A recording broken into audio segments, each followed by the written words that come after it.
You have just seen a phase of the low-level attack on Eindhoven. Low-level attacks depend on preparation and precision. Straight in, bombs gone, straight out. No time lost searching for the target. You don't just barge off and find your way by luck and blind faith. For all such attacks, bomber or fighter, precise navigation is essential. A low-level flight must be planned carefully. Time spent on the ground means valuable time saved in the air, when you want to concentrate on keeping out of trouble. For this film, we are choosing an objective in England. The people on the other side wouldn't cooperate. Base, target. Here's a good point to set course from. And here, another good landmark at which to cross the other coast, bearing in mind the defences. Although off the direct line to the target, these prominent landmarks will enable us to check our position easily and quickly. A longer way around with good pinpoints may often prove better than a direct route with vague ones. Get an accurate met wind for the route.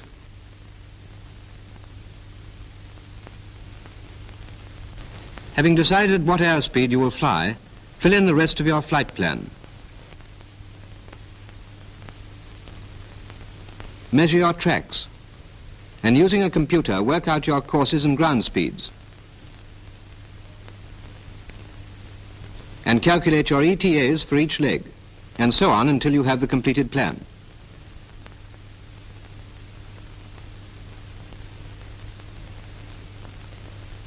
On the map, mark in 10-degree lines to enable you to check drift.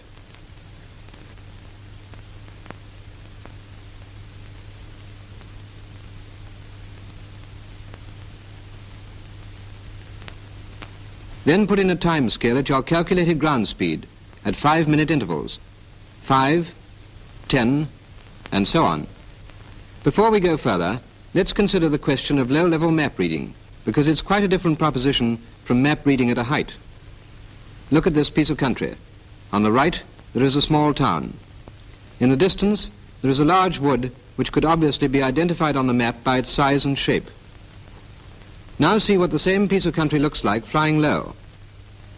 Owing to our smaller field of view, there's no sign of the small town. Towns are only useful if you pass very close to them. Ahead is a wood, but whether it's the big one we saw before, we can't say with certainty. But low-level map reading introduces its own landmarks. From this height, contours mean very little.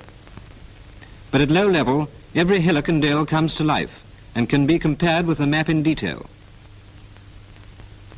Even a small isolated hill like this one.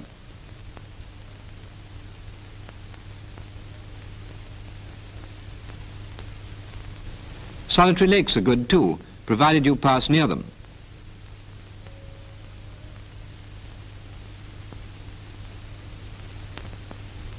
Railways can be checked by the direction in which they run. Cultivate a mental compass rose to assist you in checking such directions. Other useful landmarks are church spires, power lines, wireless masts, and chimneys of isolated works. Now let's examine our intended track, picking out the salient pinpoints so as to build up a mental picture of the flight. Map reading doesn't concern us much until we cross the far coast. Then the first good landmark is this hill on track, marked as a spot height 419 feet.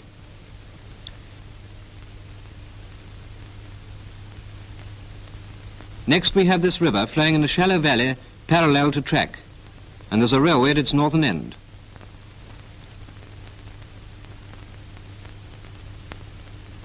Then there is this railway junction running down in a valley to the west. We shouldn't miss that. Now we should see either this town or the main line railway to the west of it, and notice that there is a single track railway joining the two. Finally we come over a hill, shown by the close contour line sloping down to the objective, which is in this large town.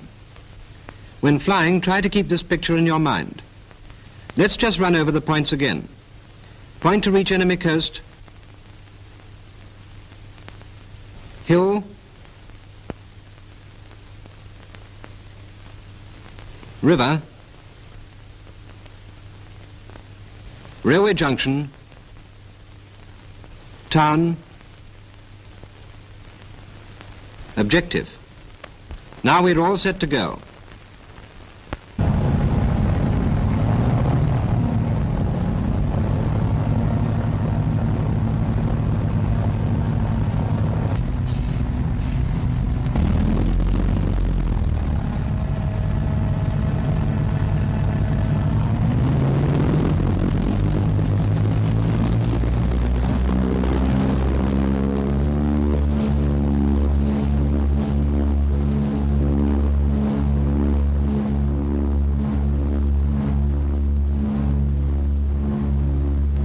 As soon as we are airborne, synchronize the directional gyro with the compass.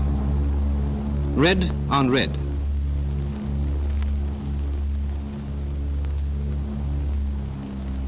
Then set the first course for the first leg across the sea on the compass, 013 degrees. Here's the headland which marks our starting point. Turn to set course accurately over it. On to 013.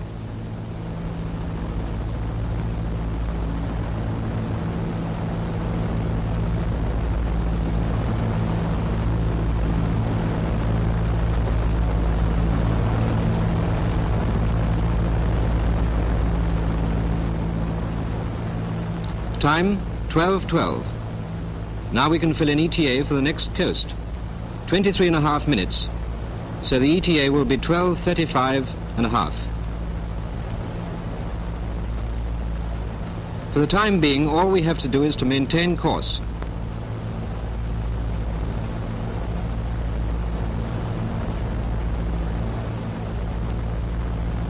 And keep a constant airspeed .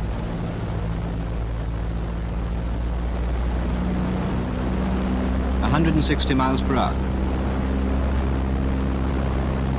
There's the next coast, and there on the left is the end of cliff which marks our turning point. As it's likely to port, we alter course by sight to reach it.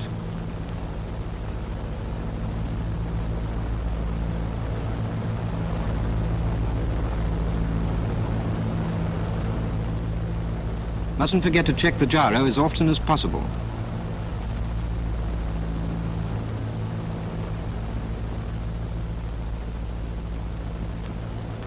Now we set the course for our second leg on the compass, 349 degrees.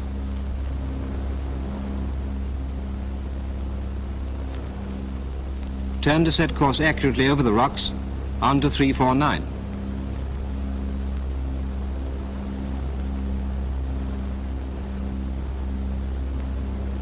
Time 12:36. Fill in the ETA for our objective. 33.5 minutes. That makes it 13:09.5 at objective.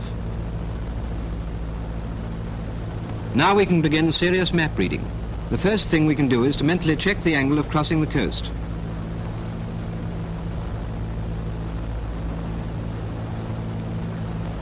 Seems to be okay.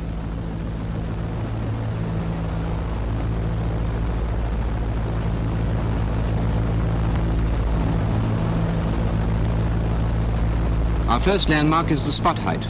According to our time scale, it's between the 5 and 10 minute marks, about 8 minutes after setting course. That is 12:44.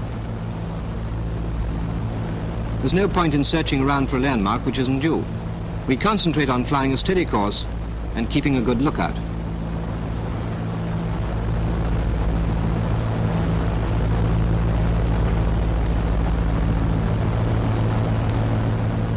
Just a word about weaving. If you must weave, don't do it violently like this. You'll never be able to maintain track.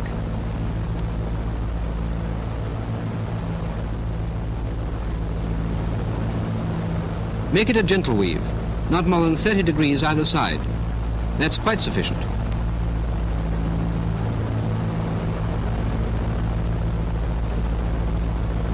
There's the spot height, on time, on the port side. You can just see it by the clump of trees on top. As we're not passing over it, it looks as though we're a bit off track, but we'd better sit tight until we get another check. We might get a check when we cross this railway. Meanwhile, we'll stick to course.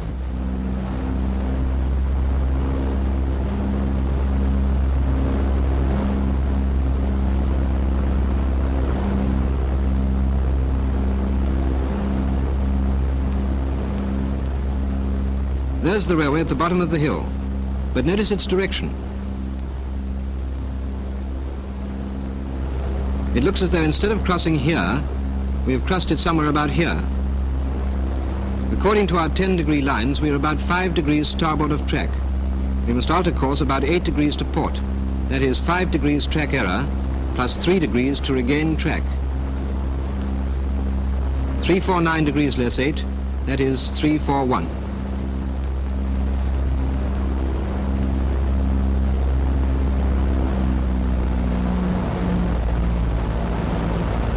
Don't forget that you must concentrate not on the cockpit, but what's going on outside.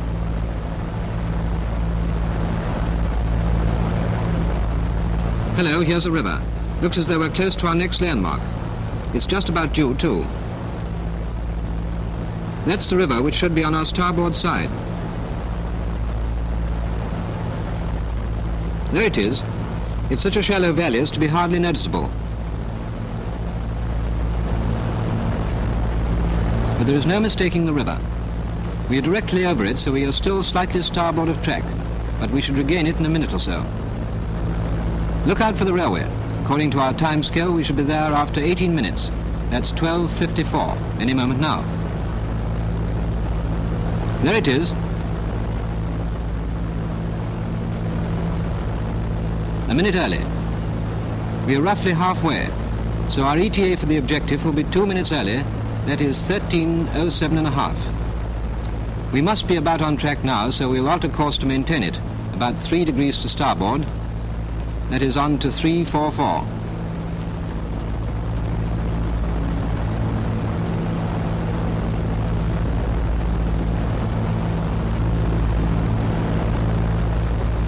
Time for our next landmark.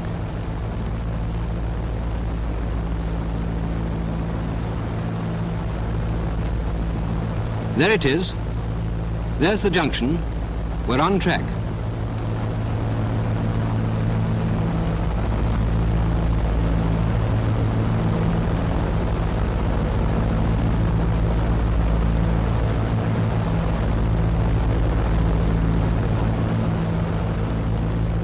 We should be seeing the town soon.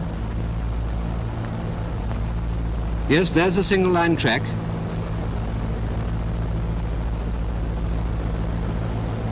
And there to starboard is the town.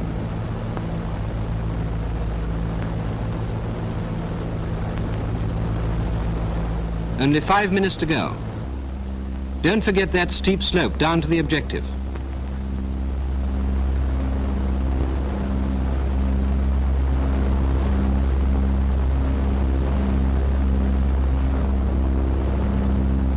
Keep an eye on the airspeed.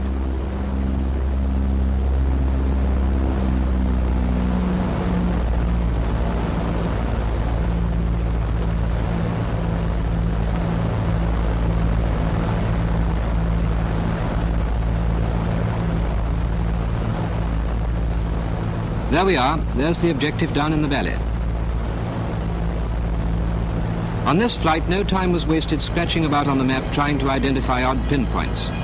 Keep an eye on the clock, so as to only look for a landmark when it's due. And if you don't see a landmark, don't flap. Stick to your courses and ETAs. Careful flight planning makes navigation a certainty instead of a gamble.